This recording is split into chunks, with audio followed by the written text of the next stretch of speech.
পিতা মৃত্যু মোমরেজ আলী খান, মাতা লিলিয়া বেগম, গ্রাম চরপাচাইল, ইউনিয়ন ইতনা, ওয়ার্ড নং 9।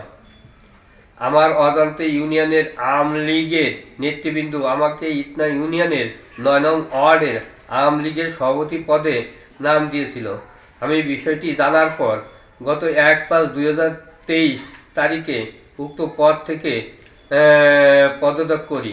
আমার পারিবারিক ও শারীরিক অসুস্থতার কারণে বর্তমানে আমি কোনো রাজনৈতিক দলের সাথে জড়িত নই। আমি অদ্য 16/12/2025 তারিখে নিজ বাড়িতে সাংবাদিক সম্মেলন করে বিষয়টি সকলের অবগতির জন্য এবং পত্রিকা প্রকাশের মাধ্যমে সমস্ত প্রকার দলীয় কার্যক্রম থেকে অব্যাহতি গ্রহণ করি। Next level, well done, side by side, fridge.